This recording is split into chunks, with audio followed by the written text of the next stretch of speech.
নমস্কার বন্ধুরা, আজকে দেখে নেব আপনি যে সমস্যার মধ্যে আছেন এই মুহূর্তে, সেই সমস্যাটা কি সত্যি সমস্যা, নাকি আপনি শুধু শুধু অলীক কল্পনা করে সমস্যা তৈরি করেছেন, যেটাকে ঠিক করার দরকার আছে।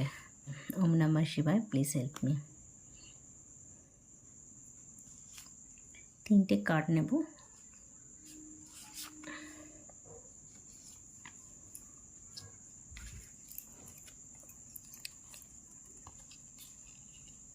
Page of swords. দেখুন, এখানে আপনি যে চিন্তাটা করছেন সেটা হতে পারে আপনার ওভার থিঙ্কিং। আপনি একটু বেশি ভাবছেন, যেটা না ভাবলেও চলবে। আপনি ভেবে ভেবে মানে সমস্যাটাকে আরও জটিল করার চেষ্টা করছেন।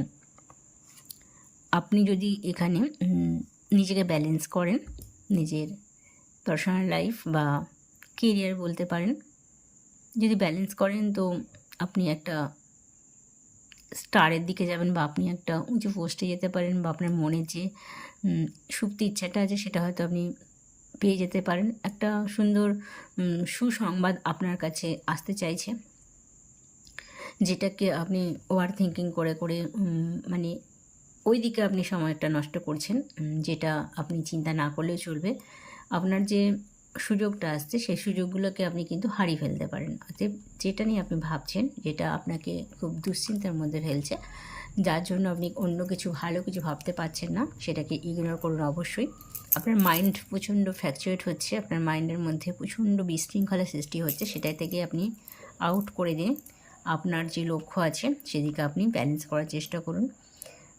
আপনার সব দিক এবং আপনার সুযোগ কিন্তু খুব আসছে, আর সেই সুযোগটা যদি আপনি নিতে পারেন, আপনার ভবিষ্যতে কিন্তু খুব ফ্রুটফুল একটা রেজাল্ট আপনি পাবেন, যেখান থেকে আপনি স্বনির্ভর হতে পারবেন বা প্রপার্টি করতে পারবেন। অর্থের শেষ থাকবে না এবং একটা হাই লেভেলে আপনি নিজেকে নিয়ে যেতে পারবেন।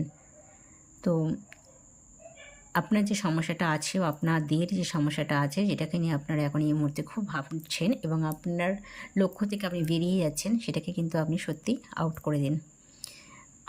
তাতে করে কিন্তু আপনার প্রচণ্ড ভালোই হবে। আর এখানে রেমেডি যদি করতে হয়, আপনারা চন্দ্রের রেমেডিটা করুন। তাতে করে আপনাদের মনের যে একটা অস্থিরতা চলছে সেটা কিন্তু একটা স্টেবল জায়গায় চলে আসবে। আর আপনাদের যে ইচ্ছা আছে বা আপনাদের যে ভেতরে যে পোটেনশিয়াল আছে, সেটা কিন্তু আপনারা বার করতে পারবেন। তো আজকে রিডিংটা এখানে রাখলাম। Thank you. ওকে।